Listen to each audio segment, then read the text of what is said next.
Veja no ICL Notícias, segunda edição, palco internacional.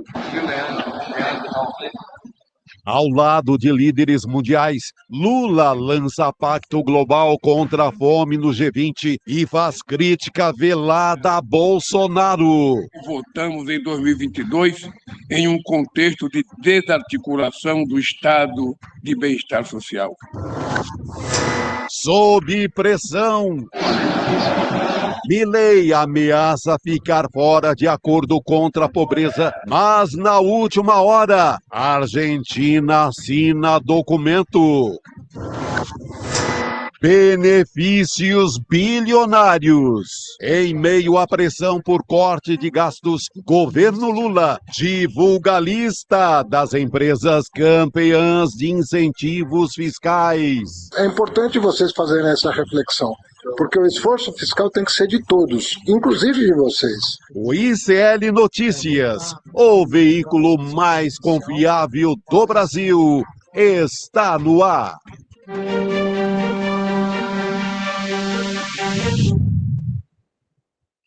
Olá, boa noite, seja muito bem-vindo, seja muito bem-vindo. ICL Notícias, segunda edição, está no ar, começando essa semana, dia 18 de novembro de 2024.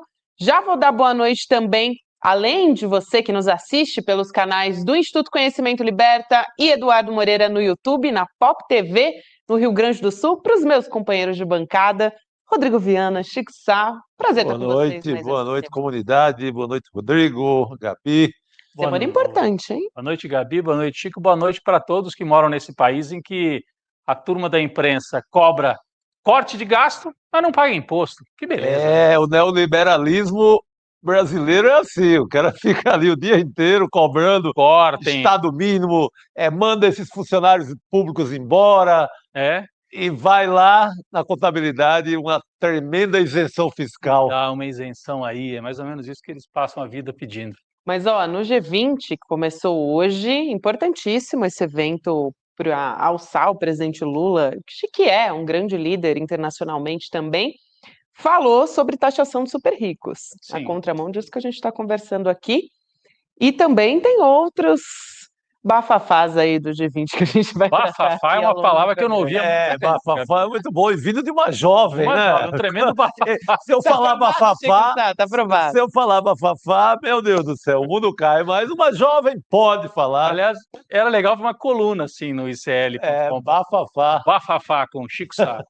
Bafafá da semana. Eu defendo. Vamos mandar pro Chico. Bafafá da semana. E um dia para humilhar, né? Um dia da natureza do Rio de Janeiro. Ao sol estrondoso. Aquela foto do G20 é para humilhar o mundo inteiro, né? Estupendo. O Eduardo Paes fica tirando onda, né? Porque, pelo amor de Deus.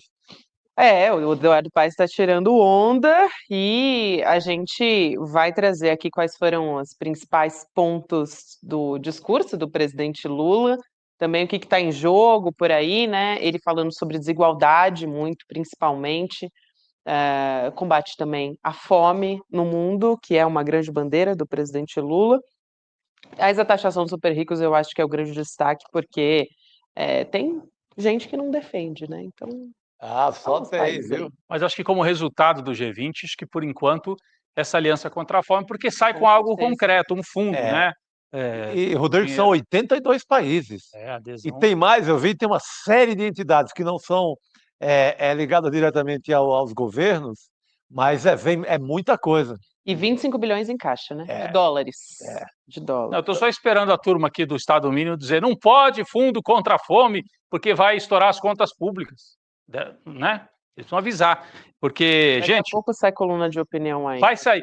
Gabi, esse fim de semana eu fiquei um pouco ainda espantado, eu não sei por que eu me espanto, mas a capa da Folha de São Paulo no domingo é um mergulho de cabeça no privatismo, um ataque ao Estado brasileiro, mais uma vez, aos funcionários públicos.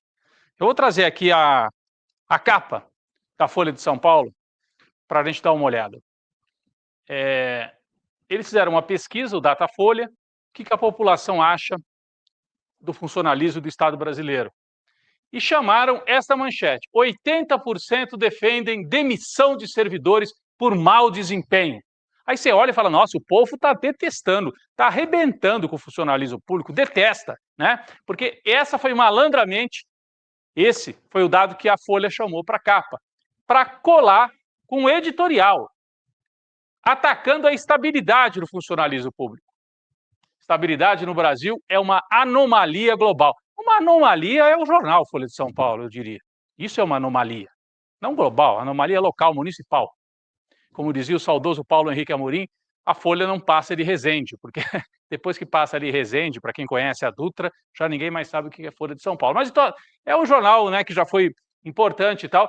Mas por que eu fiquei assim surpreso? Porque eu fui ler a pesquisa e aí descobri que os dados que a Folha destacava não é que eram enganosos, 80% defendem de fato a demissão por mau desempenho. Só que as pessoas analisam e dão notas boas para o funcionalismo público. É porque você pergunta assim, se o funcionário tem mau desempenho, você é a favor de afastar? Todo mundo vai dizer que sim. Alguém vai dizer que não? É uma pesquisa feita para isso. Mas daí eu pedi para separar aqui os números que a Folha escondeu, não trouxe para a manchete. Está aqui, ó. Avaliação dos serviços prestados à população. Desempenho geral. Você acha que é um serviço do funcionalismo público? É ótimo, bom, regular ou ruim, péssimo? Olha aqui, gente. Quase 40%, ou 40% cravado, ótimo, bom. Depois, por volta de 40%, regular. E o número de ruim, péssimo, abaixo de 20%. Menos de 20% dos entrevistados disseram que o trabalho do funcionário público é ruim ou péssimo. Olha, entre escolas e creches, funcionários de escolas e creches, então professores, funcionários, etc., a avaliação é acima de 50% de ótimo bom. A pergunta, você avalia de que forma o trabalho dos funcionários de creches e escolas? Mais de 50% ótimo bom. Ruim, péssimo, quase nada. Baixinho aqui. Mas não é só isso. A área de saúde, que é um problema no Brasil, a gente sabe, saúde pública, apesar da grandiosidade do SUS, as pessoas ficam na fila, né? Ninguém gosta de ficar em fila. Ainda assim, quase 40% de ótimo bom, um pouquinho abaixo da média, um pouquinho acima do ruim, de ruim péssimo. Né? Mas o ruim péssimo é muito menor, o ruim péssimo é o vermelho, tá? É muito menor do que o ótimo bom. Qual é o resumo? Eu não vou ficar assim detalhando todos os números. O resumo é que a população aprova o trabalho do funcionário público. Isso poderia ser a manchete. A maioria dos brasileiros aprova o trabalho do funcionário público. Mas eles puxaram malandramente. 80% são a favor de demissão por mau desempenho. Se me perguntarem, eu também sou. Sim, né? qualquer um de nós. Um policial militar que dá tapa na cara das pessoas na rua tem que ser afastado. Mau desempenho, péssimo desempenho, criminoso desempenho. Eu vou dizer que sim. Tem um trechinho da matéria, lá pelo meio da matéria você vai descobrindo alguns fatos interessantes também. Vamos trazer aqui. Eu não vou ler tudo, não. Mas acontece algo óbvio. A taxa de aprovação ao desempenho dos funcionários é mais alta entre os menos instruídos, os menos escolarizados, os que moram no interior e aqueles que aprovam o governo Lula. Ou seja, quem mais precisa? Quem está lá, na Quem verdade. está lá? É. Quem é que desaprova funcionalismo público? Os mais instruídos, muita gente que nem usa o serviço. Né? Quem mora mais nos grandes centros e usa um pouco menos o serviço público. Esse é um outro dado que ficou escondido lá pelo meio, etc, etc. Né? Tomando as áreas específicas, a Folha diz assim, apenas o atendimento de escolas e creches são avaliados positivamente. 55% consideram ótimas boas. Gente, mas eu mostrei ali. 55% consideram ótimas boas. Mas nas outras categorias, o ótimo bom é sempre muito acima do ruim péssimo. Então é uma manipulação de uma pesquisa para fazer campanha de neoliberalismo ainda. A Folha está parada no neoliberalismo do Fernando Henrique e agora do Tarcísio, está em campanha ao lado do Tarcísio.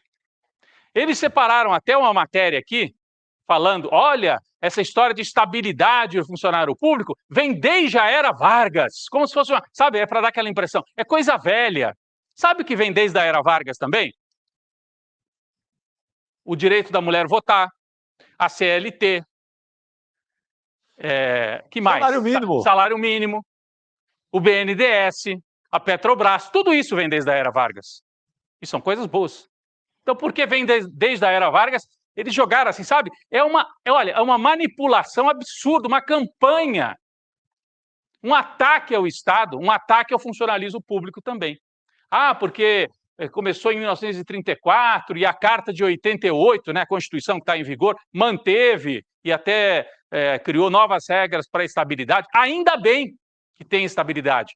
Ou a Folha quer voltar para a República Velha, em que o coronel nomeava o funcionário público. Acho que é isso.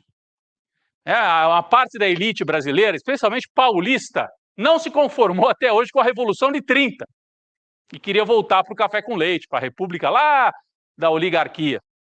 Né? Agronegócio é isso, né? Café com leite. Ali era Estado mínimo. Estado mínimo. Beleza pura.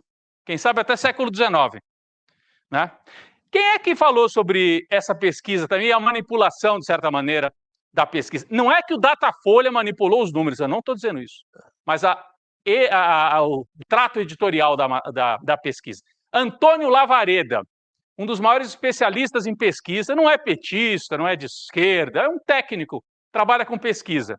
Escreveu no GGN, aliás, o GGN compilou o que ele falou e transformou num artigo.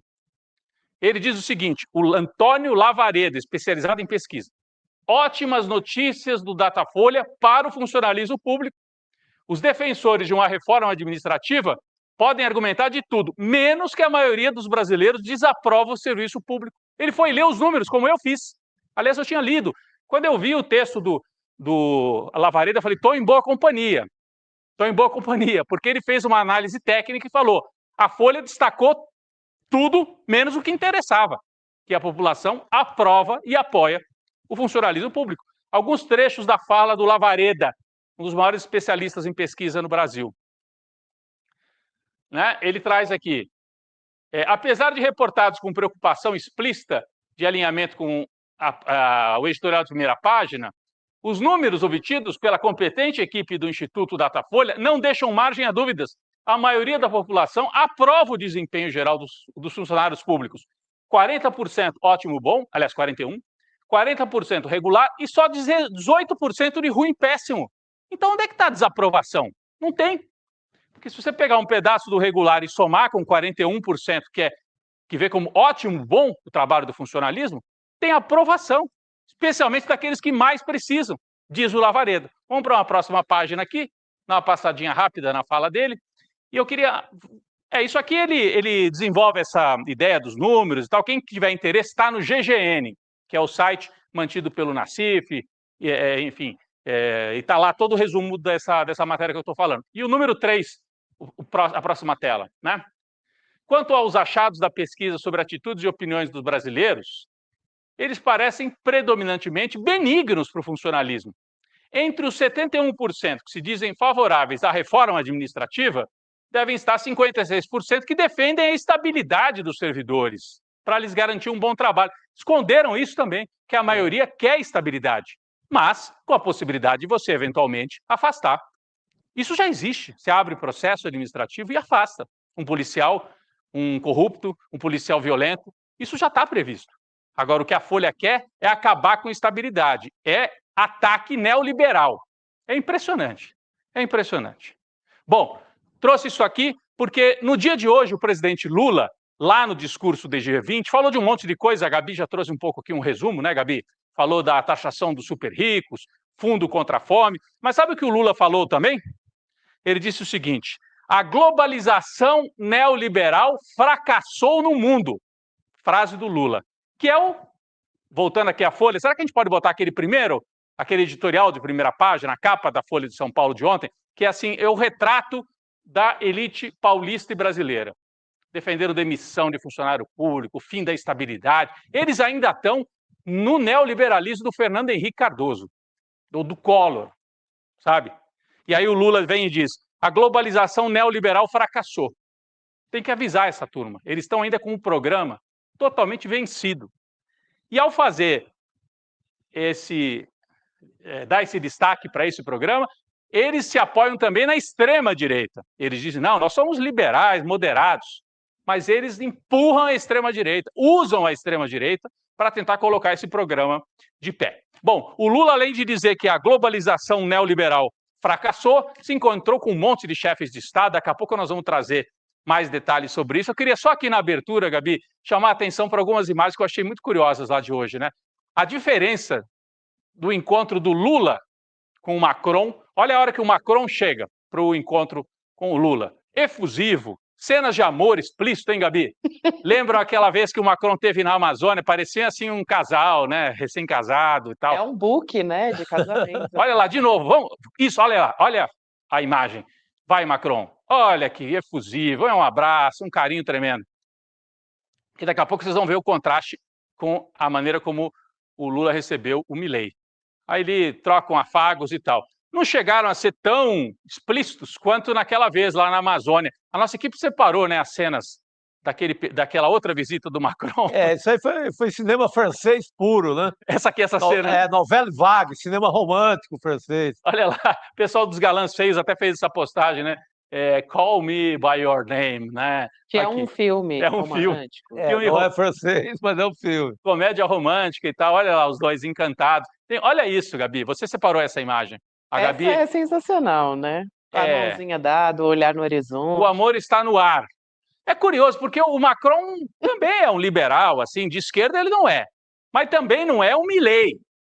A essa altura, qualquer coisa assim com um cara de Macron, o Lula já está falando, para mim já está bom. Tá bom demais. Tá bom demais. Pelo menos não é bolsonarista, não fica martelando lá, vendendo tudo de uma vez.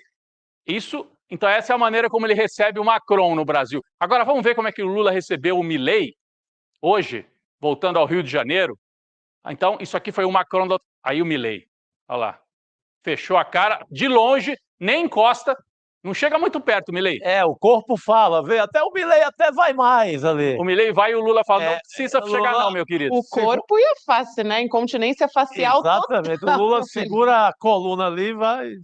É muito divertido fazer essa comparação. Agora, recebeu, claro, o Milei, daqui a pouco nós vamos falar. E o Milei, inclusive, voltou atrás, né? O Milei literalmente dá uma dobradinha na coluna ali na frente do tava mais...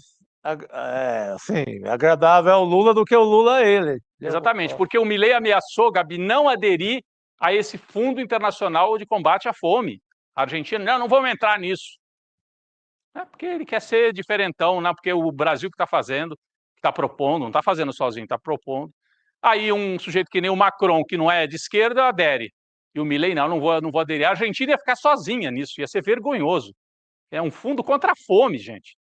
E o Milei ia ficar de fora. Na última hora se arrependeu e aderiu ao fundo. Daqui a pouco nós vamos falar mais sobre isso. Por enquanto foi só um aperitivo aqui com as imagens nesse dia de muitos chefes de Estado no Rio de Janeiro, de fotografia e de imagens maravilhosas. O Rio de Janeiro recebeu muito bem os chefes de Estado do G20 com aquele céu azul espetacular, aquele sol, e quem já foi ao Rio conhece bem. Então, nós vamos falar bastante sobre esse encontro do G20 hoje, mas antes tem chamada importante aqui do ICL, não é, Gabi? Tem mesmo, porque hoje, semana passada a gente já tinha falado sobre isso, mas hoje chegou o dia da entrevista, no CP Entrevista, com Zé Dirceu, gente, logo depois do N2, então é só você continuar aqui com a gente até o final, permanecer no link, e o convidado de hoje é o José Dirceu, ex-deputado estadual, federal, aqui por São Paulo, né, também ex-ministro, chefe da Casa Civil durante o governo Lula, o primeiro governo Lula, e que traz análises até hoje, né, tem uma leitura muito impressionante, assim, da política brasileira e também do próprio Partido dos Trabalhadores, é uma figura histórica muito importante. É um pensador político que faz o PT virar governo. Isso. Ele é um dos responsáveis, né, o PT de entender disputava ali e nada... aí o Dirceu é um formulador político ali que ajuda o Lula a pensar uma maneira de governar. Sim. Vamos ficar só disputando? O Lula mesmo brincava com isso, que ele falava que o Maluf era competente. Compete e não ganha. E o PT era um pouco isso em nível federal, né? Tinha perdido 3 eleições, né? O Zé Dirceu é que faz o giro, né, que permite ao PT, de partido de contestação, virar um partido de poder, de governo, né? Que viável, vamos governar e vamos governar bem. Aí o Lula ganha a primeira eleição, com carta aos brasileiros, com uma amaciada no discurso que era importantíssimo, senão não ganharia.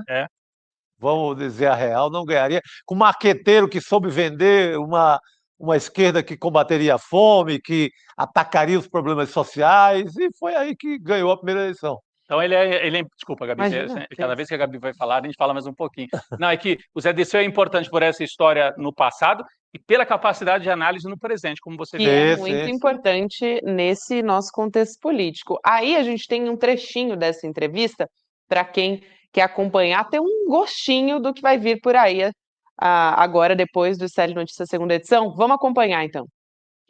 A classe trabalhadora passou pela automação, robotização, pela pandemia, pelo home office, pelos aplicativos, pela precarização, pela reforma da Previdência trabalhista, sindical, que tirou as condições dos sindicatos sobreviverem, pelo golpe da Dilma, pela prisão do Lula ilegal. Tudo isso passou. Então também tem consequências. E eles têm o apoio do capital financeiro, do capital agrário, porque eles apoiaram o Bolsonaro, né? E vão tentar eleger alguém que não seja o Lula.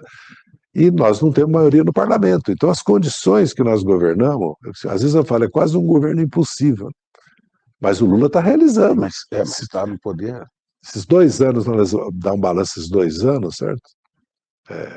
E o Brasil tem assim, caminhos, né? Lula tem condições de voltar em 2026 eleito? Tem condições. É uma decisão. Os seus contatos com ele, acha que ele vai encarar isso? Que vai encarar.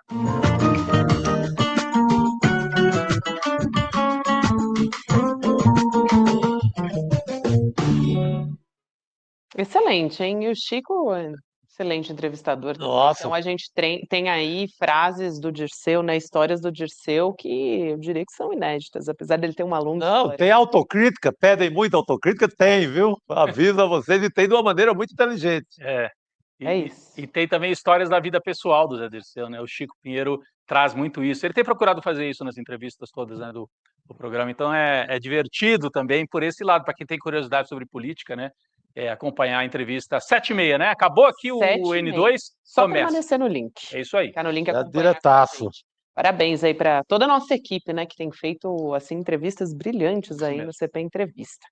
Tô ansiosa para acompanhar depois do Estado de Notícias segunda edição. Bom, vamos continuar falando do G20 aqui. A gente já trouxe um pouquinho aqui do presidente Lula, a relação ali com outras lideranças, né, com o Macron, em dissonância total com o Javier Milei.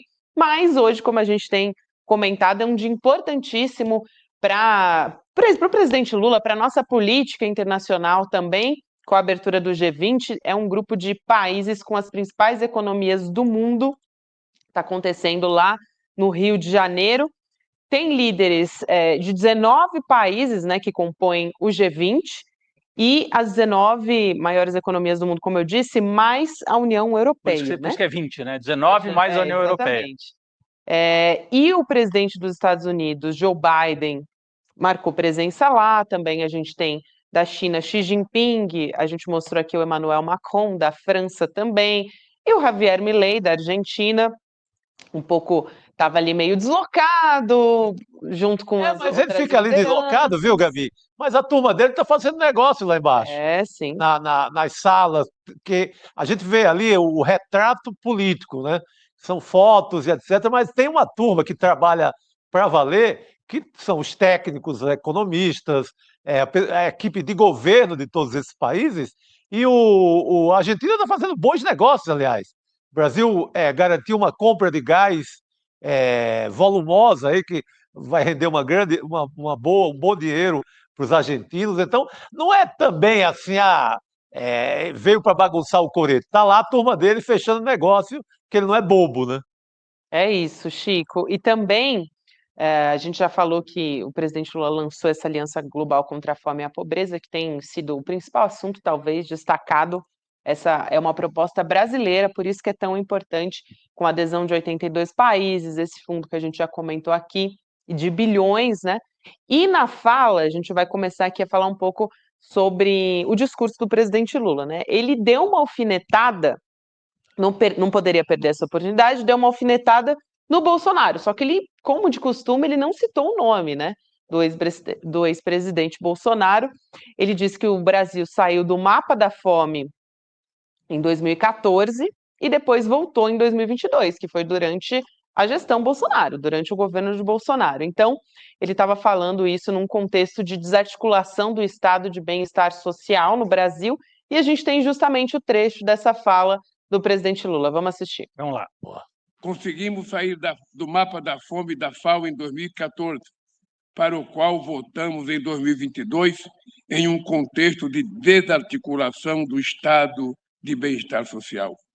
Foi com tristeza que, ao voltar ao governo, encontrei um país com 33 milhões de pessoas famintas. Em 1 ano e 11 meses, o retorno desses programas já retirou mais de 24 milhões e meio de pessoas da extrema pobreza. Até 2026, novamente, sairemos do mapa da fome. Aí a fala do presidente Lula é um momento muito importante, né, para as nossas relações internacionais, para Lula se colocando como uma liderança da América Latina e global também. Exatamente. E a gente fala muito de que esse governo ainda não tem a A marca. marca. Uhum. Se isso começa a dar certo, é uma marca não só para o país, mas uma marca para o mundo. Mas, Chico, fala. Não, pode não ser. Você está já pensando. Não sei se você vendendo isso em 2026 vai trazer voto ou não, é outra coisa. Mas marca uma história, não só aqui. Eu acho que você consegue. Se esse fundo começa a resolver um pouco na África, aqui também, resolver a fome dos argentinos, que aliás esse fundo vai ajudar muito ao Milei, Sim. porque ele armou um modelo de economia que está levando à fome aos argentinos. A real é essa. Então, esse fundo vai ajudá-lo bastante também nesse sentido. Mas essa é uma marca assim de. É uma marca para a história, né? Uma Sim. marca para a história, para o estadista. Você fecha a sua biografia de uma forma como nenhum outro brasileiro conseguiu. Aí, no caso, nem Getúlio, nem JK, ninguém. É que eu fico pensando assim, é uma marca que o Lula já teve dos primeiros mandatos, porque afinal o programa, o Bolsa Família, primeiro ele lançou aquele programa contra a fome logo no comecinho, em 2003. Sim, que Fome depois, Zero. Fome Zero, que depois virou o Bolsa... Virou não, assim, mas depois a ênfase foi para o Bolsa Família e o Fome Zero perdeu um pouco a centralidade, porque Sim. o Bolsa Família cumpria esse papel, que eu acho que é uma marca Exato. que é importante internacionalmente criar esse fundo e tal, mas para o curto prazo aqui é um pouco uma repetição do que para o público interno, é uma repetição do que o Lula já fez. Eu nem pensei, tanto que eu nem pensei em governo, pensei em biografia. Em biografia. Não é? É uma coisa ali de fechar a biografia com chave de ouro e resolver toda. Se o biógrafo tinha, que é o Fernando Moraes, tinha alguma dúvida que faltava, tem uma história para o mundo inteiro. Que é uma história que ela nasce com essa história do Josué de Castro. Sim. Médico, sociólogo, cientista de Pernambuco. Ele escreve o Geografia da Fome e ele já lança essa ideia em 1940. E depois ele vira diretor da FAO. Então, o Josué falava isso na própria tribuna da ONU várias vezes. Só que era muito distante. O próprio Josué ele morre exilado na França sem poder voltar para o Brasil. Os militares o exilam porque ele queria combater a fome, porque ele dizia que a fome era uma questão política. Então, o Lula retoma essa ideia no Fome Zero e estende para o mundo agora. Sim. Mas é uma marca, assim, eu entendo o que você quer dizer, que realmente para o governo precisa de mais uma coisa, porque isso talvez não seja entendido como uma novidade. Eu acho que para as pessoas o Lula já sempre falou disso, é importante. Quem passa fome, claro que vai ficar a favor, é o Lula, que bom, é coerente com o que ele já fez e tudo, né? Agora, não é uma marca nova, né? Não é algo a mais, né? Mas eu acho importantíssimo, e assim, é um golaço, né? Se conseguir operacionalizar esse fundo e fazer com que ele chegue lá na ponta, e conseguiu o compromisso de muito já para isso, mais de 80 países. 82, deveria ser a com a preocupação Argentina, 82. de todos os países. Além de meio ambiente também, que é uma preocupação, urgência climática também deveria ser uma preocupação zero. Mas, de qualquer forma, foi o primeiro passo aí, e acho importante que tenha sido colocado pelo presidente Lula. A gente trouxe aqui o desconforto, vamos dizer assim, né, o aperto firme ali do presidente Lula com o Javier Milei, com uma cara totalmente fechada, né, expressão assim, Foi um aperto com educação, aperto de mão com educação, mas sem risadinha. Não, assim, né? Foi engraçado, porque ficou De assim, ó. longe, Aqui, eu te cumprimento assim, ó. Mas Lula com Milei.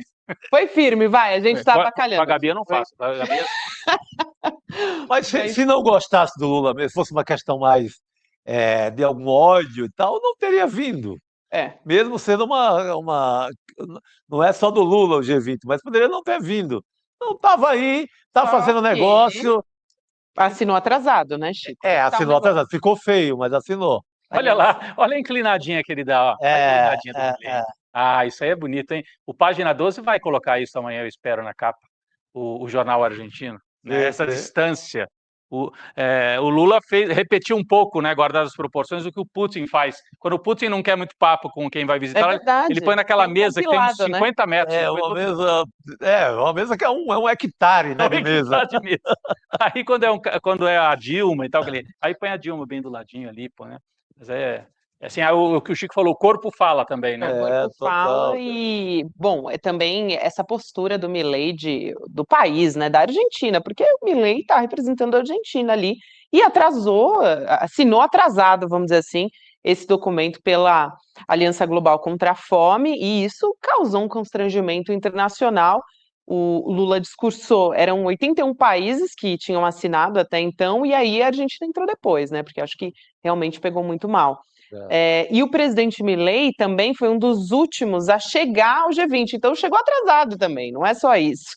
No discurso, ele fez uma defesa do neoliberalismo e foi pouco aplaudido. A Bela Megali do Globo foi quem fez essa constatação na coluna dela, né?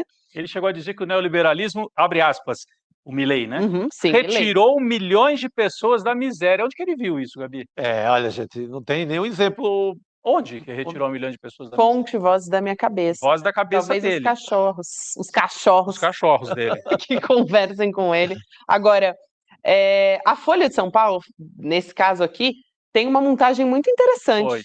Porque tem a fotografia do presidente Lula ao lado de vários líderes mundiais, e o único em que ele tá de cara fechada é do lado do Javier Milei, gente. Tá muito boa essa montagem. Olha ali, Gabi. Absolute cinema. Olha lá, cinema, é isso aí, ó. O Lula com o Boric, o Lula com o presidente sul-africano, o presidente francês, com o Biden, aí pula o Milei. Com todos eles, o Lula tá rindo ou segurando a mãozinha, assim, ó, com o Boric, do Macron, com a Meloni, que é a líder italiana, de direita. Sim. Mas foi um encontro, parecia agradável, os dois sorriam o tempo inteiro, e foi por aí. Aí com o primeiro-ministro britânico, o primeiro-ministro da Índia, agora com o Milei, que é a foto do centro, o Lula com aquela cara assim, hoje eu não tô legal, Milei, pra você eu não tô legal. Ele tá bem assim, desconforto, não é só que ele tá sério na foto, né, ele tá com uma expressão assim, de desconforto mesmo. E é isso, eu acho que também é uma estratégia política de demonstrar corporalmente, como falou aqui o Chico Sá, que ele está ali tirando foto ao lado de um líder parceiro, né, que é a Argentina, mas que ele não concorda, que ele não coaduna, enfim. Está ali demonstrando da maneira que é possível ali, né, num evento como esse, que é mundialmente tão importante para o Brasil também. Agora, gente, a gente continua aqui falando a respeito do G20, mas vamos chamar alguém aqui para a nossa conversa? Acho que ele já está a posto. Segundo a nossa produção aqui, vai me dar o ok, mas o Nassif vem conversar com a gente. É isso. Boa noite, Nassif. Tudo bom, pessoal? Prazer estar de volta aqui. Boa noite, Nassif. Prazer te receber nessa segunda-feira, hein, Nassif? Justamente porque hoje a gente teve a Argentina aderindo de última hora esse pacto global, né, contra a fome, Milei chegando atrasado no G20, aperto de mão, cara feia, cara fechada, tem muita coisa aí para observar, hein? Tem. E consagra definitivamente o Lula como o estadista aí do combate à miséria, né? O Lula tem vários problemas aqui internamente, falta de um projeto, o que o Rodrigo colocou muito bem, falta de um rumo novo aí, mas está consagrado como o grande estadista da paz aí. E foi a belíssima lembrança aí do Josué de Castro. Josué de Castro foi... o Brasil teve um processo de desenvolvimento que vem com o início da industrialização, no começo dos anos 50, tem um êxodo rural do Nordeste por conta de uma seca braba Aí e entra o governo Jango com um grupo de humanistas aí de primeiro time, entre os quais o Josué de Castro, de primeiro time. E ali seria a grande consolidação da classe média brasileira, com, digamos, as mudanças previstas na parte de educação, com Paulo Freire e outros lá, na parte de combate à miséria, tudo. Daí veio o golpe e matou. E essas pessoas foram fundamentais no trabalho que o Banco Mundial exerceu até os anos 70, aí, naquela que foi considerada as 3 décadas gloriosas aí de crescimento da humanidade. Né? Foi uma belíssima lembrança aí. Ô, Nassif, tem uns trechos aqui de resistência da delegação argentina nas primeiras versões da declaração final do G20, né?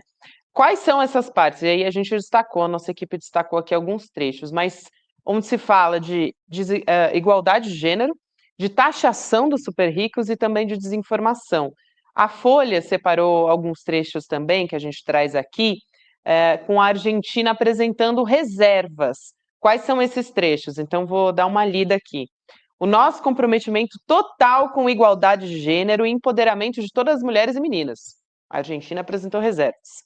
E encrencou também com o termo discurso de ódio, declaração que ainda não foi divulgada, e agora há pouco a delegação argentina disse num comunicado que não vai aderir a vários pontos da declaração, disse que não vai vetar, mas também para ela, né, para a Argentina, ou mais especificamente para Javier Milei, aparentemente se comprometer com igualdade de gênero, com combate à fome. Mas, né? Gabi, eu não entendi essa. Eles não vão aderir, mas também não vão vetar. Como é que vai funcionar Na isso? negociação tem a possibilidade de fazer ali Uma espécie de abstenção, vamos dizer. não, um anexo ali para o argentino, um anexo ali para os hermanos assinarem que tem contrariedades com determinados temas que não fecham bem, mas na prática É porque vai criou tá uma lá. resistência, mas o Brasil não quis ceder, né? A né? Argentina. É que eles têm a cartilha deles, que é trumpista hoje, que é ligada a todo o ideário da extrema-direita internacional, eles não querem ferir isso. O Milei não quer, depois que o Trump ou algum outro líder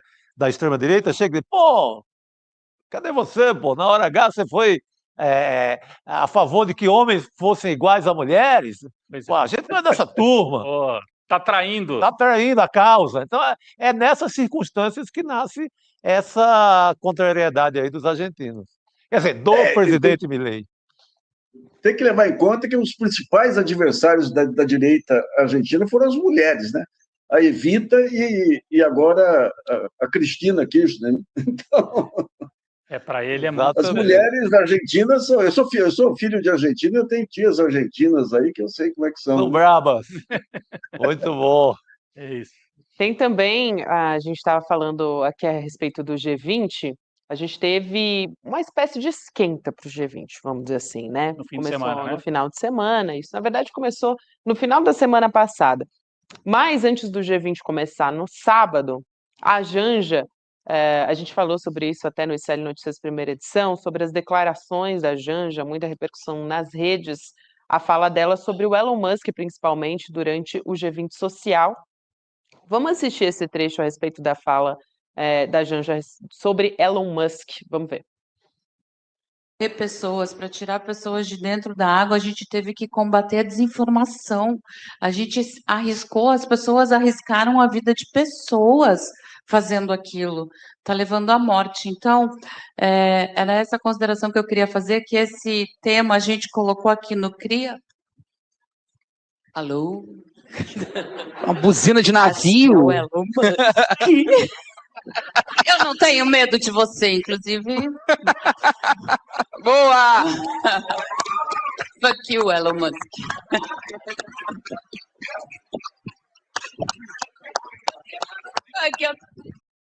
Eu vou aproveitar e trazer aqui a resposta do Elon Musk, né? Ele disse o seguinte: vão perder as próximas eleições. Ou seja, já usou isso politicamente também, como era de se esperar que Elon Musk faria. Ele quis dizer assim, eu vou atuar nas próximas eleições. Ele já faz isso, então não é novidade nenhuma. Nenhuma novidade. Eu só fiquei revoltado com a Janja porque ela fala inglês, poxa. Em português é tão bonito essa coisa que ela falou. Para ele. Por favor, o popular. Ô, Nassif, mas fizeram um carnaval aí dizendo, não, a Janja errou, a Janja criou um problema. Assim, será que se ela tivesse parado antes do palavrão ali, ela falou em tom de brincadeira, mas ali está mexendo com... Agora ele é um funcionário quase, né? Um futuro funcionário do governo dos Estados Unidos, né? Ela falou, não tenho medo de você. Aí ela parou e falou... É que houve a risada ali e tal, e acho que ela entrou, né? Embarcou, vamos dizer. A sua avaliação, Nassif? Foi inconveniente, mas o carnaval que estão fazendo aí, o que apareceu de críticos de hábitos de primeiras damas aí, tá todo mundo... É uma coisa simples de você ter posição, então daí tem aquela enxurrada de colegas nossos, todos aí, mostrando as regras. Foi inconveniente, efetivamente, mas não afetou em nada as relações com os Estados Unidos, não vai mudar uma vírgula do que o Trump ou o Musk pretendem em relação ao Brasil, né? Então, foi inconveniente, mas a repercussão, especialmente no Brasil, aí tá exagerada aí, né? Tá exagerada. Só aqui, viu, Nassif? Não teve repercussão.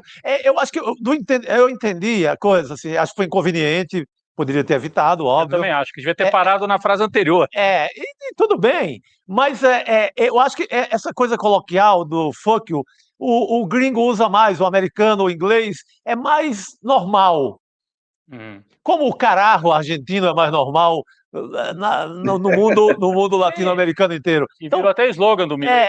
Então, eu acho que não teve muito apelo internacional por conta de... talvez seja mais pesado para quem está nessa onda permanente de crítica à Janja, quem está no Brasil, mas não teve repercussão alguma em lugar nenhum fora do Brasil. Agora, cá para nós, você compara esse episódio pequeno com, digamos, a grandiosidade política aí desse encontro aí, é uma coisa ridícula. É uma coisa... Mas o que tem é isso aí, você tem parte aí dos colegas que, sabe, é capaz de criticar o Lula porque ele falou A ou B lá no encontro que reúne os 19 governantes dos maiores países do mundo, né? Aliás, uma vitória diplomática sem paralelo. Cá para nós. Eu participei do COP20, até mediei uma mesa lá, que o Itamaraty convidou lá, mas esse encontro aqui, o discurso do Lula,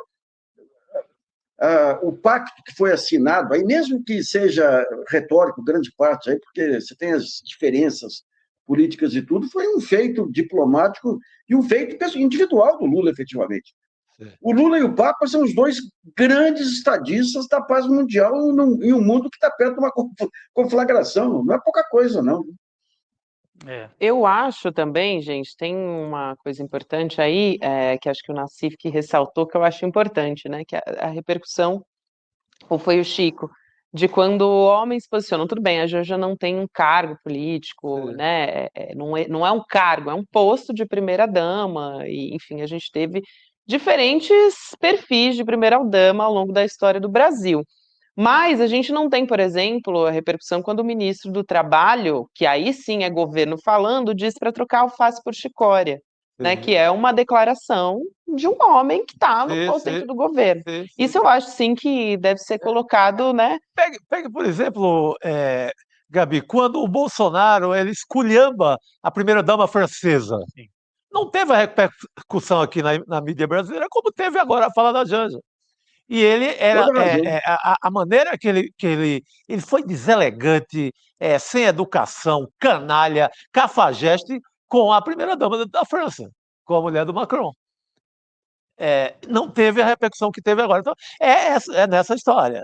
É um homem e uma mulher. E aqui não estou dizendo que ela estava correta, não. Não, a gente já falou ainda, foi inconveniente. Foi inconveniente. Agora, eu acho que colocam, às vezes, numa perspectiva que eu acho que se a Janja não tivesse como primeira-dama, todos os problemas do Brasil seriam resolvidos, assim, né? Porque eu ouço, assim, críticas a absolutamente tudo, ou então ela nos bastidores articulou isso e aquilo, enfim.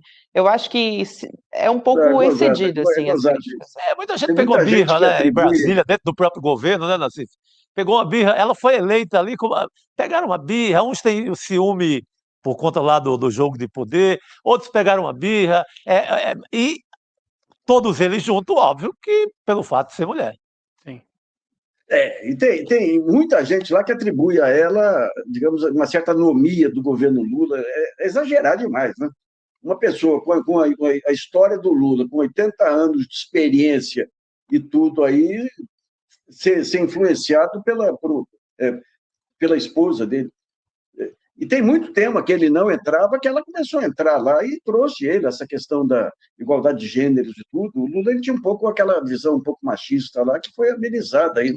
Sim. Mas é esse negócio, é machismo mesmo, Você pode fazer as críticas que for lá, mas, digamos, a dimensão das críticas contra ela denota esse machismo estrutural nosso. Agora, eu fico pensando se o Trump já estivesse no poder, porque a gente está falando aqui só do Milley. O Milley deu um trabalho, mas é assim, né? É um sócio menor aí da história toda, né? Agora, imaginou se porque o Trump estaria com a pauta parecida com a do Milley, eu imagino, né? Criando problemas, dificultando a aprovação de documento, né? Querendo empurrar o documento para um outro lugar. Você imaginou? Se o Trump já estivesse no poder, a situação seria realmente dramática. O Brasil, assim, o timing foi melhor para o Lula, ainda com o Biden no finalzinho de governo, né, Chico? Sim, sem a menor dúvida. A proposta do Trump nos Estados Unidos é um desmonte de todas as instituições. A democracia liberal, como a gente conheceu, com agências reguladoras, Congresso, direitos individuais, a própria ONU, o acerto entre nações, ele quer destruir tudo isso, né? Sim. É impressionante, eu nunca vi um risco tão grande assim, né? A pessoa fala, não, mas na hora H ele vai recuar, mas o simples fato de ter um presidente do maior país do mundo, da maior nação do mundo, propondo uma desregulação total, que é algo que interessa ao mercado financeiro, aos grandes oligopólios e monopólios e ao crime organizado.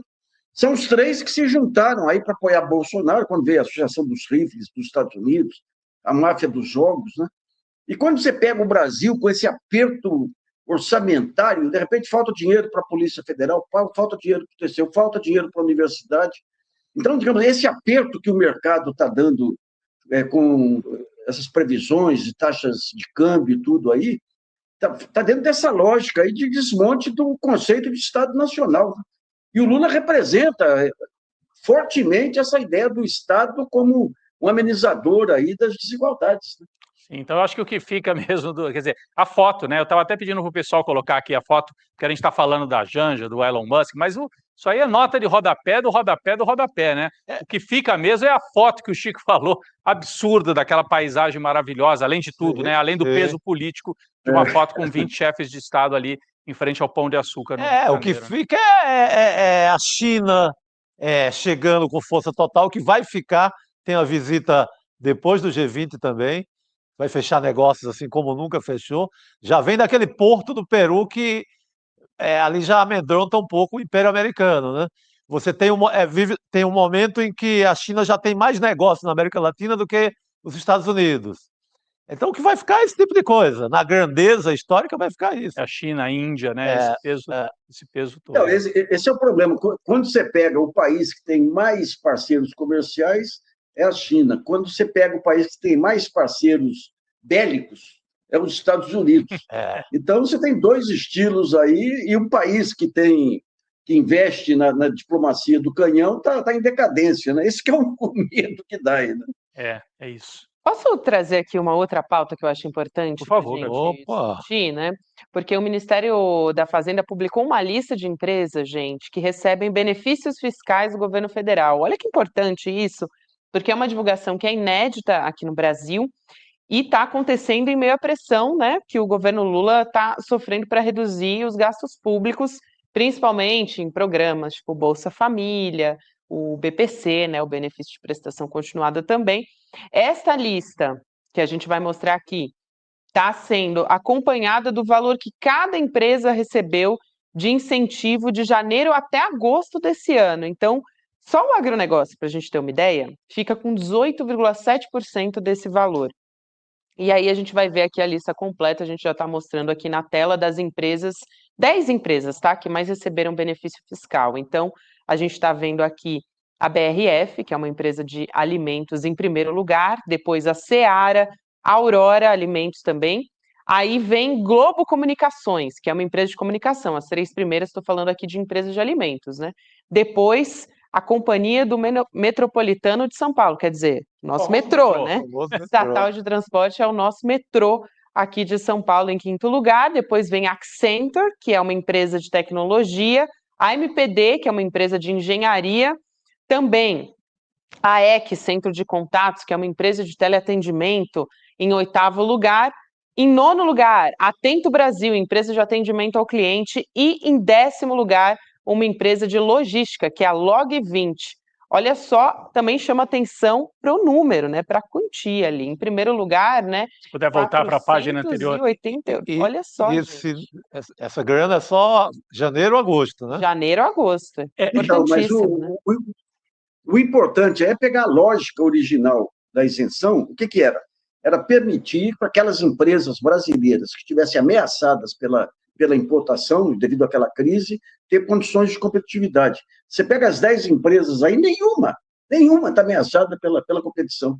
Você pega o agronegócio, se for pegar por grupos, você pega adubos e fertilizantes, tiveram um benefício aí de 14 bilhões. Pega defensivos agropecuários, benefício de 11 bilhões. Então, é terrível isso aí, porque fugiu totalmente da lógica de defender aqueles setores mais vulneráveis à competição externa. Na época, eu critiquei muito isso aí na época, lá, e o Guido Mantega, um dia eu contei a história, eu tenho 50 anos de jornalismo econômico, a única vez que eu fui vetado, proibido de ser atendido pela Fazenda e pelo Banco Central foi nesse período do Guido Mantega, por conta dessa loucura. Porque a economia estava em queda. Por quê? Porque era uma queda internacional. Não estava ligado a medidas específicas da Dilma. A Dilma entrou em pânico. Então, todo mês, o Guido chegava, presenteava mais setores, fazia uma projeção otimista, que não se realizava, e no mês seguinte, de novo, a mesma coisa. Então, digamos, o espírito original da isenção foi para o vinagre, né? Foi para o vinagre. Ô, Nassif, só para lembrar... E agora é o pessoal que quer cortar BCP, é o pessoal que quer cortar BCP, que quer cortar Previdência. Exato, essa turma mesmo. Não, eu ia só relembrar, para quem não é tão habituado com o debate econômico, né? Quer dizer, essa lista divulgada pelo Haddad traz uma série de benefícios fiscais, o principal deles é não pagar imposto sobre folha de pagamento. Né? E aí você tem 17 ou 19 setores, eu nunca lembro, 17, né? Alimentos, comunicação, etc. A gente viu aí fortemente o setor de teleatendimento, porque emprega muita gente, são aqueles call centers gigantescos. Paga mal pra cacete. Paga pouco. Esse pessoal que trabalha em telemarketing é humilhado. Esse é trabalho quase escravo. E vê com dinheiro com isenção fiscal. E aí tem isenção fiscal para folha de pagamento. Quando tentaram não, o Haddad tentou trazer de volta, acabou a festa, vamos pagar de novo sobre folha de pagamento.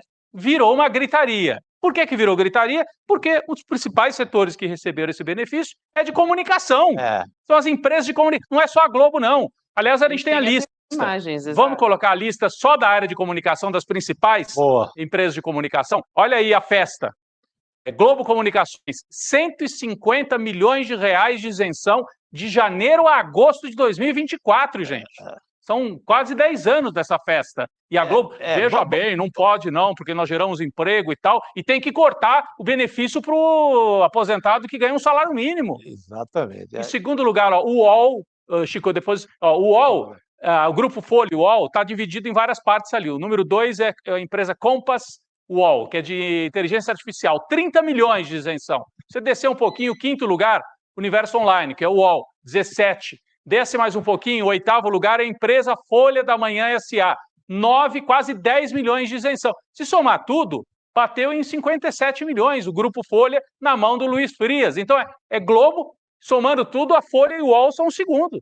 E depois tem Estadão, SBT, Rodrigo, Record, é impressionante, Nassif. E tudo isso de janeiro a agosto. Só. Se for pegar aí os 10 anos aí, você vai ver o que foi. E o que significa isso aí? Quando você pega a Globo, 150 milhões aqui de desoneração da folha de pagamento. É a aposentadoria dos funcionários da Globo que está sendo pago pelos demais aposentados. Depois fala em déficit da Previdência, vamos tirar de quem? Vamos reduzir o salário mínimo, vamos tirar do pequeno. Essa lógica é terrível, terrível, terrível. E aí paga bônus para funcionário aposentado, altos diretores da Globo, quando saem ou quando se aposentam, continuam ganhando para o resto da vida. em alguns casos, né, nos altíssimos cargos, né? Sim. Mas é uma forma de financiar um setor privado, é a velha tese do capitalismo, né? Você socializa os prejuízos e privatiza os lucros. E você pensar que é essa gente que mais grita, né, contra o BCP, contra o benefício social de quem não tem onde cair morto, vamos falar a real. Foi muito importante, viu, o Haddad fazer essa divulgação. Ô, Nassif, quando você viu aquela entrevista do Haddad, ele estava com sangue nos olhos, né, naquela entrevista ali, a gente até passou um trechinho aqui. Jeitinho educado ali, de moço bem educado de São Paulo, mas toma. Vamos aproveitar e trazer o trecho do Haddad, importante, tá na mão. Ele falou sobre a divulgação dessa lista de benefícios fiscais, deu um recado também para a grande mídia. Então, a gente tem esse trecho da fala do ministro da Fazenda, Fernando Haddad. Vamos ver. Hoje nós divulgamos os dados de subsídios até para conter, né, as iniciativas que visam aumentar os subsídios para determinados setores. Vocês estão acompanhando o Congresso, sabe que há iniciativas nesse sentido, e hoje nós demos a público pela primeira vez na história os incentivos fiscais dados a cada empresa individualmente e aos setores, né, de uma forma agregada. É importante vocês fazerem essa reflexão, porque o esforço fiscal tem que ser de todos, inclusive de vocês. Vocês têm que parar de defender interesses particulares e passar a defender interesses gerais de toda a sociedade. Tá, então a fala do ministro Haddad. O que você achou, Nassif? Ele cansou de apoiar o Haddad tem esse jeito ele tem esse jeito diplomático dele aí, mas a lógica de polemista lá é terrível, viu? É certeira, viu? E você acha que ele fez bem? Quer dizer, ele pegou uma entrevista coletiva com os repórteres ali, que às vezes não tem nada a ver com isso, mas aproveitou para mandar, né? Mas quando ele estava dizendo assim, você está falando ali dos veículos. Não está humilhando repórter nenhum, está falando... Né, porque o repórter está cumprindo ali com o seu caderninho, anotando e tal, vai redigir, mas pelo menos vai redigir uma história importante. Essa história é muito importante, porque a gente sempre fica... ameaça, fala que essas empresas são beneficiadas, ninguém mostra. Tem que mostrar. Sabe, que é manchete atrás de manchete, nós somos os mais neoliberais do mundo, vocês ficam aí com as suas mamatas públicas. Gente, é uma mamata gigantesca. Tremenda hipocrisia, né? Não, e cá para nós, e tudo isso aí, eles levam, é o discurso do bem geral. Se fizer isso aqui, vai melhorar para a economia, vai melhorar para todos. Nunca acontece isso, gente. Isso aí é uma... Aliás, o Prêmio Nobel de Economia, aí, os 3 Prêmios Nobel, eles pegam esse argumento da concentração de renda e falam tudo o que acontece, eles falam, não, isso aí vai ser bom porque a economia vai desenvolver e todos vão ganhar.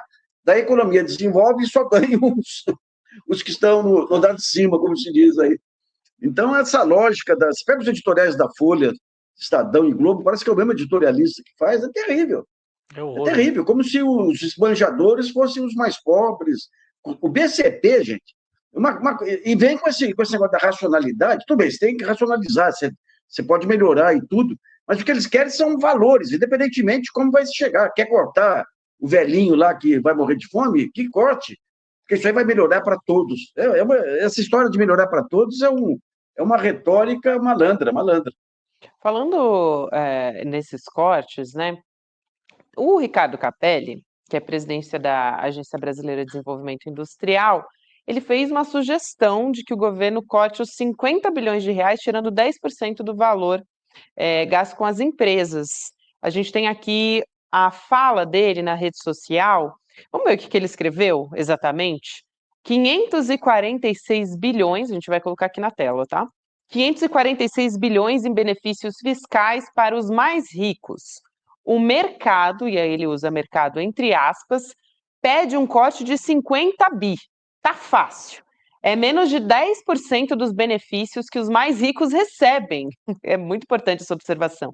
Dá para cortar fácil, ou melhor, tenho certeza que comprometidos com o equilíbrio fiscal, eles mesmos irão se apresentar. Ou seja, vai doer no bolso, é isso que ele está falando, né? Aqui, essa é a mensagem do Ricardo Capelli. O Capelli, ele tá usando, ele tem um cargo relevante aí, que é na Agência Brasileira de Desenvolvimento Industrial. Ele contribuiria em muito para o país e para o governo se apresentasse planos ligados à área dele também. Ele montou um palanque aí que fala coisas relevantes, tudo aí. vai se candidatar, mas ele tem que se voltar para a área dele, que é uma área muito importante de articulação dos diversos setores da indústria. Isso aí daria uma baita contribuição ao desenvolvimento, à melhoria de imagem do governo Lula. Então, mas tem razão, a lógica dele é irretorquível, como se diz. Né? É isso aí. Muito bem. Muito bem. Nassif, bom te receber aqui em plena segunda-feira, viu? Pode voltar mais vezes de segunda também. Valeu, obrigado, Nassif. Obrigada por hoje. Obrigado, meu caro. Boa noite. Valeu, um abraço. É porque para quem não sabe, o Nassif geralmente está com a gente às sextas-feiras, né? Encerramento da semana. Foi bem legal tê-lo aqui nesse primeiro dia da semana, com tantos assuntos também de fundo econômico, né, para analisar. Sem dúvida, e a gente ainda vai ter ao longo dessa semana, porque o Haddad está em reunião ainda hoje. Aliás, gente, desde que ele tem sido pressionado pela Faria Lima, o Haddad só está em reunião, né, para apresentar o pacote de corte de gastos. Não, diz que assim que acabar o G20, sai o pacote, né? Está dependendo do Ministério da Defesa também, né, Rô? Que foi outra coisa importante que fizeram, né? Esse comunicado. Olha, quem está segurando aí é a Defesa. Porque ele botou Marinha, no pacote... Exército e Aeronáutica. Ele colocou, incluiu... começaram a sair aquelas matérias mal-estar nas Forças Armadas, saíram umas duas... o que eu chamo de jornalismo em golpe. Para variar, né? Para variar só. Exatamente. A defesa, enfim, né? Os militares querem ser poupados nos cortes. Esse corte. Vamos cortar o velhinho que ganha um salário mínimo, mas o general que deixou a pensão para a filha, que não casou e tal, não, isso aí... o general que já está com Viagra, leite moça, mais bacalhau, vinho bom, porque... Lembra o pacote do Bolsonaro? Lembro. Então, tá com todas, aquela prótese peniana, com todo aquele pacote que o Bolsonaro levou, aprovou para os militares, os caras não querem cortar nada, né? É isso mesmo. Pessoal, enquanto a gente falava aqui, né, assim, então o corte vai ser apresentado assim que acabar a cúpula do G20. Até piscou aqui a imagem, que eu achei que faltou colocar essa imagem aqui no telão, né? A imagem que fica, olha aí, olha que espetacular, porque o Chico citou isso aqui na abertura do programa, a gente não tinha mostrado. Então são chefes de Estado, inclusive alguns já em fim de mandato, aí o Olaf Scholz ali ao fundo, aquele calvo ali atrás, que o governo dele está se desfazendo no começo do ano que vem. E o próprio Biden não apareceu nessa foto. Não, o Biden não chegou a tempo. Ele passou antes na Amazônia, né? Ficou meio perdidão ali no mato, mas chegou atrasado. E chegou atrasado, não saiu na foto, Biden. Já é fim de mandato mesmo, né? Mas está ali primeiro-ministro indiano, primeiro-ministro da Turquia, África do Sul, China. É o peso, assim... quem manda mesmo. Quem manda no planeta. Né? É quem manda no planeta, aos pés ali do Pão de Açúcar. É uma imagem belíssima. Por isso que eu falei, o prefeito o Eduardo Paes vai para as redes sociais e tira uma onda, né? Uma boa onda, porque é para humilhar mesmo essa paisagem, esse dia no Rio de Janeiro. E foi o dia que marca o lançamento da Aliança contra a Fome, está até ali embaixo, né? Aliança contra a Fome e a Pobreza, com esse fundo que o Lula conseguiu articular com 82 países. Na última hora, até o Milei saiu na foto e falou, não, eu vou aderir. Muito bem, então, assim, só para a gente fechar, achei importante a gente trazer, né, esse fechamento aqui do nosso assunto sobre o G20. Não necessariamente fechamento, né? A gente vai trazendo informações. Porque continua amanhã e quarta. Né? Continua amanhã, inclusive, acredito que seja o último dia, né? A gente começou o pré-G20 na quinta-feira e agora a gente está acompanhando a abertura de fato no dia de hoje. Agora, um outro assunto importante, que a gente falou muito na semana passada, foi a respeito daquele atentado à bomba no Supremo Tribunal Federal. Agora a Polícia Civil de Santa Catarina e a Polícia Federal estão investigando o incêndio na casa da ex-esposa desse homem, que foi responsável pelo atentado à bomba lá no STF. A mulher é a Daiane Dias e ela é suspeita de provocar o incêndio, está internada com queimadura, gente, de 1º, 2º e 3º grau pelo corpo todo. A gente tem as imagens da casa, né, também. Olha só, a gente está vendo aqui o print do nosso site, né, stellenoticias.com.br. E as testemunhas já falaram com a polícia, a gente teve informação sobre isso, contaram para a polícia que viram a Daiane jogando gasolina pela casa e no corpo dela também. Então, ela foi internada agora na cidade de Rio do Sul, né, mas foi transferida para Lages, lá em Santa Catarina. O estado de saúde dela não foi informado, mas a gente tem a informação sobre as queimaduras. A gente, na semana passada, trouxe um vídeo do que a Daiane Dias disse para os policiais federais quando ela foi abordada, depois do atentado do ex-esposo, né, do ex-marido dela, na semana passada. Vamos ver o que ela disse, vamos lembrar. Não, assim, do fato em si, ele falava que ia matar gente, ia se matar. O Alexandre de Moraes. Sim, mas só o Alexandre de Moraes ou... E quem tivesse perto naquela hora. É, então ele já tinha esse plano já há um tempo atrás, desde a eleição. Quando foi ganhar a eleição. Ele foi lá, naquele 8 de janeiro, ele estava lá? Não. Vocês participaram aqui na cidade, né? Aqui na cidade. Ele disse como é que ele ia matar o Alexandre? Mas falou que ia. Ele falou que mataria, ele se mataria. E tu acha que ontem deu errado, porque ele foi sozinho? Não, deu errado não. É? Deu certo. Não. Descobriram o que ele fazia e ele foi obrigado a se matar. Porque, imagina, ele é muito pequeno, perto de todo o sistema, de toda uma coisa. Ele é uma única pessoa tentando burlar um sistema todo corrompido. Ela fala com uma naturalidade, né? Ele ia matar o Alexandre de Moraes, depois ele ia se matar, assim, como se fosse um fato assim, cotidiano, né?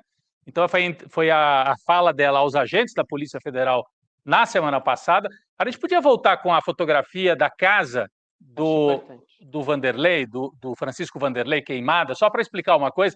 Na frente da casa funcionava uma espécie de um quiosque, porque ele trabalhava como chaveiro, Gabi. Ele já tinha sido dono de bar lá em Rio do Sul e atualmente trabalhava como chaveiro. Então tem um quiosque onde ele atendia os clientes e ele morava ali no fundo. A bandeira do Brasil como uma marca ali dos bolsonaristas, que eles sequestraram a bandeira como um símbolo da extrema-direita, e ela teria queimado para apagar provas. Muita gente acredita que foi isso também.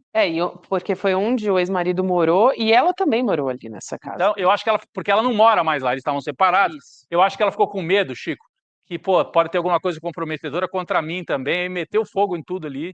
Talvez assustada, né, pelas circunstâncias, pela repercussão de toda a história, mas ela fala friamente da possibilidade da morte do Alexandre de Moraes, né? Isso é que é impressionante. Impressionante. Ela fala que já era um assunto muito corriqueiro entre eles, já estava incorporado ali. Agora, gente, é pobre gente levada a isso por uma seita, né? Sim. Por uma doença chamada bolsonarismo no Brasil. Doença total. Aliás, eu estava vendo, o nosso colega, o Fábio Panunzio, fez um comentário no Série Notícias Primeira Edição, bastante duro, como deve ser mesmo, contra o bolsonarismo. Aí sofreu um ataque de um desses, que se dizem jornalistas da extrema-direita e tal, movendo toda a comunidade de extrema-direita contra o Panunzio. Então você vê que é uma doença mesmo. Que segue. Eles agem que nem uma manada, não é nem de gado, eu não sei o que é isso mais. Assim, gado é até elogio para eles. Né? É um negócio, e são agressivos, repetem, violência, ameaça. Então é uma seita de gente perigosíssima. Perigosíssimo. Isso, crime. Essa é a palavra que a gente tem que usar. E para falar sobre esse assunto, vamos trazer o nosso Cacai, advogado criminalista. O homem chegou. Muita gente semana passada, né? A própria imprensa, enfim, o Bolsonaro falou: é um maluco, é um fato isolado. Não é um fato isolado, né, Cacai? Boa noite para você. Boa noite. Olá, desculpa que hoje eu estou aqui no WhatsApp, porque aqui em casa parece que eu moro na roça. A internet cai 2 vezes por dia. É um problema. Já briguei com a Vivo, mas não adianta nada. Olá, Gabi, Rodrigo, meu querido Chico Sá, adorei a sua explicação aí dos militares, adorei, viu, Chico? Olha, Gabi, eu estou tentando colocar em discussão agora uma questão com um prisma um pouco diferente. Veja bem, no primeiro momento, todo mundo veio dizer, não, mas é um lobo solitário, isso não tem nada a ver com isso. Tem realidade agora, uma preocupação. Opa, a gente teve um probleminha com a internet aqui, né? A Cacai avisou. Agora dos lobos solitários. Por quê? A gente está com dificuldade aqui. Cacai, está muito ruim. Né? A gente vai estabilizar a conexão com o Cacai e a gente volta a conversar com ele. A conexão e a câmera. A conexão e a câmera do Cacai. Mas ele já tinha avisado realmente que estava com problema de conexão. Na boa vontade. Então ele volta a conversar com a gente. Ele estava falando ali Olha só, parece que Voltou. voltamos, hein? Vamos tentar agora, Cacai. Eu vou tentar, embora parece que está travado, né? Agora Não, voltou, aqui te agora ouvimos. promete. Olha, Ou não, né? Quando começa. Pô, Eu tive essa esperança. não, minha previsão, eu não sou um bom profeta de conexão, não. É isso. Bom, daqui a pouquinho ele volta para conversar com a gente, mas o Cacai estava falando ali a respeito de lobos solitários e tal. Foi uma discussão que a gente levantou na semana passada. Lobo solitário é aquela pessoa que planeja o atentado, que realiza o atentado sozinha. E o que eu vejo muitos analistas, né, falando sobre isso e tal, é de que, na realidade, até conversei hoje de manhã, não quero aqui, né, puxar a sardinha para o Em Detalhes, mas hoje de manhã conversei com o professor Paulo Demuro a respeito da potencialidade, né, do potencial do discurso da extrema-direita e de Jair Bolsonaro, de fato, de que, na verdade, esses discursos da extrema-direita, de que essas bolhas, elas têm um comportamento que é replicado, não é um fato isolado. Ele pertence ali a um grupo de bolsonaristas, é um bolsonarista notório, está nos grupos de WhatsApp, se candidatou, né? Disputou a eleição. Pelo Então, PL. Pelo PL. A gente não está falando de alguém com uma atitude isolada, a gente está falando de alguém que ouviu do líder máximo do país por 4 anos de que o ministro Alexandre de Moraes era um canalha. Enfim, e por aí vai, né? Que tinha que dar vida pela liberdade. Então é disso que a gente está falando, né? Não é um caso isolado. Mas, enfim, vamos ouvir o Cacai sobre isso assim que a internet dele estabilizar. Aí a gente também quer saber com o Cacai o que o PL da anistia, o que pode sair daí em relação ao PL da anistia, porque isso prejudica ou não o Bolsonaro, né? A gente teve, inclusive, não só o PL da anistia, mas também a eleição nos Estados Unidos. Então, há quem diga, o Bolsonaro está usando isso como uma maneira de se colocar como fortalecido, justamente porque a gente teve um caso como esse agora e ele sabe que a anistia dele está em risco. Foi um impacto muito grande. O projeto de anistia no Congresso deu uma esfriada. Total. Um ou outro esperneou ainda, mas a prova que isso não é um lobo solitário é que já a mulher já fez outra história. Tocou fogo na casa. Se na prova ou não, isso se multiplica.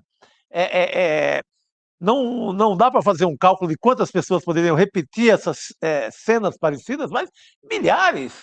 O pensamento é igual. O pensamento desse rapaz que cometeu esse ato lá em Brasília, ele não pertence só a ele. Ele não é só de Santa Catarina. Ele não é só de Rio do Sul. É um pensamento que está na cabeça de muita gente. Isso. E é um pensamento, Rodrigo, que repete frase a frase do Bolsonaro. Eles simplesmente plagiam o Bolsonaro. Ou o Bolsonaro plagia os seus seguidores. É a mesma coisa, eles falam a mesma coisa, as mesmas frases, o mesmo gesto, a mesma bandeira, o mesmo patriotismo. Então, milhares podem repetir esse ato dele. Sim, e precisa. Agora, a Polícia Federal apreendeu o celular, apreendeu, enfim, outros elementos que permitem estabelecer quais eram as redes, porque ele certamente participava de redes extremistas. Podia ser que fosse uma rede ali de Rio do Sul, que é uma cidade do interior de Santa Catarina, não estava tão articulado assim nacionalmente. Não sabemos, precisa investigar, porque essa gente não chegou à toa ao 8 de janeiro. Houve patrocínio. Aliás, a investigação da Polícia Federal vai atuar sobre esses vários campos, né? Os agitadores, os mentores, os patrocinadores e as pessoas que foram pessoalmente cumprir a tarefa de quebrar tudo, arrebentar tudo, achando que estavam atuando de maneira a libertar o país de um projeto comunista, aquele delírio dos golpistas, que é isso que eles são, e têm que ser punidos, né? Então, o Francisco Vanderlei faz parte dessa mesma tradição. Exato. Eu até falei isso na semana passada. O corpo estendido no chão do Francisco não é só um corpo estendido no chão. Ele é uma fotografia de um filme que começa muito antes. A gente pode voltar até o Rio Centro, a ditadura, ou pode depois avançar e chegar ali nas agitações promovidas pelo Bolsonaro e também nos discursos em que ele dizia: vocês têm que dar a vida pela liberdade. O Francisco Vanderlei acreditou. Exatamente, alguém que acreditou. Por isso que, cara, se eu tivesse algum parente assim, adoecido por isso, capaz de cometer uma atitude dessa, ou capaz de pegar um ônibus e ir para Brasília, ser preso nessas condições, cara, a primeira coisa que eu faria era processar Jair Messias Bolsonaro. Merece. Como família prejudicada. Eu não queria o meu pai numa situação dessa. Eu tenho um amigo que tem um pai numa situação dessa no Rio Grande do Sul. Foi para Brasília, foi preso, ele saiu lá do trabalho dele em Porto Alegre, tirou o pai da cadeia, ele já tinha tem mais de 80, quase 80, conseguiu levar de volta para Porto Alegre, mas o pai fica ameaçando de novo, sabe? Querendo ir para frente do quartel, não segura. É uma doença. E ele está pensando em fazer isso. Processar. Processar quem originou isso. Seria genial. Se o comportamento do pai dele até ali, um pouco depois da eleição do Bolsonaro em 2018, era uma coisa e virou isso, vira um problema familiar. Então, se eu tivesse qualquer parente nesse estágio mental, eu processaria Jair Bolsonaro. E você viu, Gabi, nós estamos falando da ex-mulher do Francisco Vanderlei, podia até botar de novo a imagem dela aqui, a ex-mulher foi a segunda esposa, porque antes o Francisco Vanderlei teve um primeiro casamento, teve acho que 2 filhos, a imprensa entrevistou, não ela, que botou fogo na casa, entrevistou a primeira esposa do Francisco Vanderlei, e ela disse exatamente isso que o Chico está falando aqui. Ela falou, depois que o Bolsonaro perdeu a eleição, o Francisco Vanderlei enlouqueceu. Enlouqueceu. Ele entrou em surto. E eles estavam ali, ele e a ex-esposa, assim, muito alinhados, porque tem um momento da fala, até no vídeo, que eu acho interessante ver o Rodrigo. Você está falando dessa esposa que era a última, né? A segunda. Porque perguntam para ela, deu errado? E ela diz, não deu errado, não. Ou seja, ela acha, para ela deu certo, quer dizer, o plano deu certo. O plano era esse mesmo, era provocar um tumulto, provocar uma comoção, e pagou com a vida. Entregou a vida num altar do fascismo. Foi chamado, a primeira coisa que aconteceu com ele, ou com a alma dele, foi ser chamado de maluco pelo próprio Bolsonaro. Sim, é assim que o Bolsonaro agradece. Então, valeu? Será que vale esse sacrifício? Mas também porque tenta apartar dele, é como se ele não tivesse nada a ver com isso, né? Eu não tenho responsabilidade sobre isso, eu estou tentando pacificar o Brasil, eu quero anistia. Então é nesse sentido. É nesse sentido, mas isso que o Chico fala, Gabi, também, seria interessante que os bolsonaristas mais radicalizados ouvissem o que o Bolsonaro acha deles. Maluco! Eu estou fazendo só onda aqui, vocês que vão aí se matam, bando de maluco. Eu tô aqui querendo cavar a minha anistiazinha com a ajuda do Michel Temer, se for possível. Agora, se tem maluco que quer explodir o Supremo, são malucos, fazer o quê? É isso, o Bolsonaro trata vocês assim. Aí quando vem um jornalista como o Panunzio e diz o que é o bolsonarismo, como é que ele deveria ser tratado, o sujeito lá da Jovem Pan se ofendeu, o outro, e atacou o Panunzio e botou a matilha. Porque eles acionam o exército deles ali. Botou para atacar a rede toda em cima do Fábio Panunzio. Está acostumado, o Panunzio não vai ligar para isso, pô. Isso aí, mas mostra o que eles são. É um bando, uma seita, uma mistura de seita com um bando. E que tem que ser punido. E o chefe tem que ser julgado e, do meu ponto de vista, condenado à prisão. É isso. Sim. Para trazer mais informações nessa esteira das informações sobre golpismo que a gente está trazendo aqui, quem vai prestar um novo depoimento para a Polícia Federal amanhã é o ex-ajudante de ordens do Bolsonaro, Mauro Cid. Amanhã, então, ele vai falar com a PF, foi chamado de novo porque os investigadores conseguiram recuperar mensagens que foram apagadas do celular dele. Então, olha só, o advogado do Mauro Cid, que é o César Bittencourt, está descartando qualquer preocupação com uma eventual reavaliação do acordo de delação premiada, mas o depoimento está marcado para amanhã, fato, às 14h, ou seja, amanhã até às 6h, no começo do ICL Notícias, segunda edição, a gente deve ter informações sobre o que aconteceu ali, né? O Mauro Cid vai ter que dar explicações sobre mensagens no celular dele. Essa é uma novela que não acaba nunca, né? O Lênio Streck, renomado advogado, que era nosso colaborador aqui no ICL, ele chama essa delação de As Mil e Uma Noites, que é lembrando o conto árabe clássico, que é uma mulher fica contando uma história para segurar a narrativa e segurar a atenção dos ouvintes ali durante 1001 noites. Sim. E é o que o Cid está fazendo. E para evitar ser executada, por fim, né? Exatamente, para evitar ser morta. É. Então, ela está segurando. Ela, no caso, é o Cid. É o Cid. O tenente-coronel Cid está segurando essa conversa mole, noite após noite. Então ele remenda aqui, remenda acolá. Óbvio que ele já entregou muita coisa importante. Já tem muita coisa que mostra, assim, com muita evidência, que as ordens eram de Bolsonaro. Esse momento é muito importante. Essa noite, esse conto dessa noite que ele mostrou que o Bolsonaro era quem mandava, que ele obedecia ordens e etc., foi importante. Mas ele está fugindo, cara. Ele fica ali na moita, aí lança uma isca, volta, recua, sabe? Então tá na hora da Polícia Federal dar mais um aperto. Mais um aperto, porque, né, como eles conseguiram abrir mensagens que ele tinha apagado, lembra? Usaram aquele software israelense e reabriram várias mensagens de celular, computador e tal, e descobriram trocas de mensagens que o Mauro Cid não tinha contado. Então é por isso que ele está sendo chamado de novo e pode ter coisa mais quente aí para incriminar o Bolsonaro. A gente espera que até o final do ano o inquérito seja concluído e enviado à Procuradoria-Geral da República.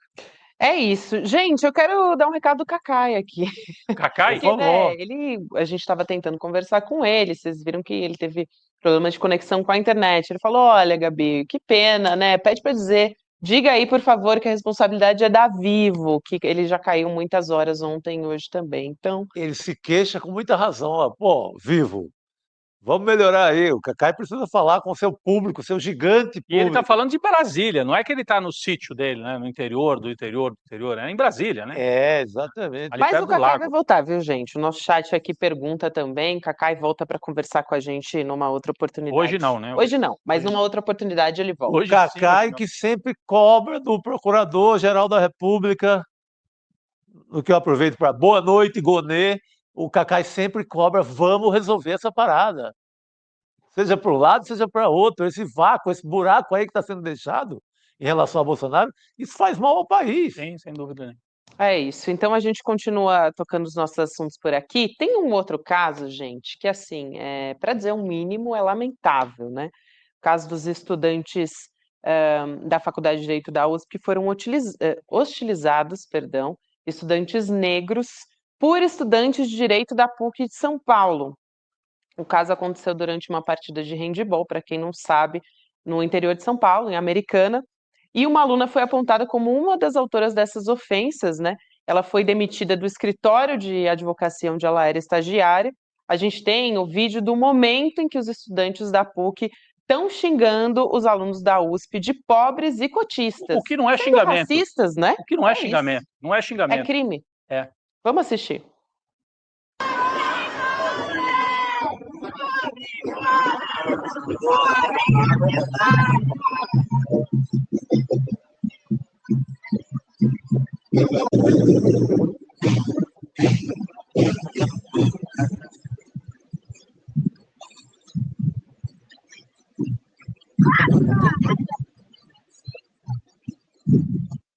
E teve essa aluna que foi demitida lá do escritório de advocacia e também foram identificados outros 4 estudantes que praticaram esses atos racistas que você conferiu agora aí no vídeo. A Faculdade de Direito da USP e da PUC de São Paulo, eles divulgaram uma nota conjunta repudiando isso que aconteceu, né? Se comprometendo a apurar esse caso todo e responsabilizar os envolvidos. Então, a gente tem um trecho da nota aqui, as 2 faculdades, então, dizendo: essas manifestações são absolutamente inadmissíveis e vão de encontro aos valores democráticos e humanistas. Vão de encontro, só para esclarecer aqui, vão contra, né? Vai ao encontro seria o oposto disso. Historicamente defendidos por nossas instituições. Diante disso, as entidades signatárias comprometem-se em apurar rigorosamente esse caso, garantindo ampla defesa e o devido processo legal e a responsabilizar os envolvidos de maneira justa e exemplar. Olha, realmente assim, eu vi esse vídeo e eu fiquei impressionada que no dia de hoje, né, em 2024, a gente ainda tenha pessoas em faculdades de elite falando isso, tendo a certeza de que nada vai acontecer.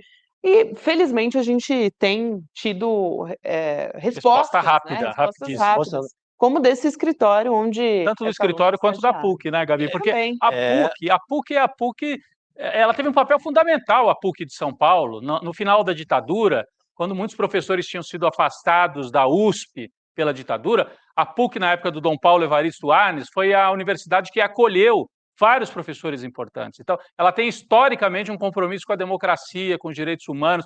Vários atos políticos decisivos em campanhas eleitorais recentes são feitos dentro do campus da PUC. Então, a PUC tem uma tradição de defesa dos direitos. Eu não estudei na PUC, eu não estou falando... Teve uma ação violenta até, né, Rodrigo, lá na ditadura, muito invasão, simbólica, no teatro, a invasão da Universidade Católica. O Erasmo Dias comandou uma invasão à PUC, houve resistência dos estudantes, e o Dom Paulo Evaristo Arnes era o arcebispo de São Paulo, fez da PUC uma trincheira de defesa da democracia. Então, esses estudantes que cometeram essas ofensas e tal, não conhecem essa história e estão, infelizmente, sujando o nome da PUC. Mas a universidade é muito maior do que eles. A história da PUC é muito maior do que esta gente pequena, que infelizmente reflete também um tipo de pensamento que existe na elite de São Paulo e do Brasil. Né? Agora, essa moça, ela reproduz um discurso muito forte ainda hoje no Brasil contra as cotas. Isso. Esse discurso começa... Esse discurso, aliás, nossa imprensa inteira... Era contra as cotas. Alimentou isso na origem, porque era contra as cotas. Todo mundo era contra as cotas. Então, é um discurso alimentado por toda a elite brasileira. Ela reproduz hoje, ainda em 2024. Uhum. E é uma moça que estuda direito, deveria estar informada sobre a história toda, sobre a possibilidade que ela vai responder um processo que vai ficar muito mal para ela, já perdeu o estágio, então... Lamentável. Mas acho importante que tenha consequências. Tem, né? Porque... até hoje você vê com muita facilidade um ou outro ali em repartições, em debates, surgindo contra as cotas. Não aceita o fato da Universidade Brasileira, no geral, ter recebido muitos negros. A universidade mudou um pouco. Mudou completamente. Vá na PUC Rio ou na PUC São Paulo, vai a alguma universidade brasileira importante hoje, no Brasil inteiro, que você vê como mudou. Não é mais só aquela branquitude generalizada que você via na universidade até os anos 80, até 90. Até os anos 90. Então, essa mudança, muita gente não aceita até hoje. Uhum.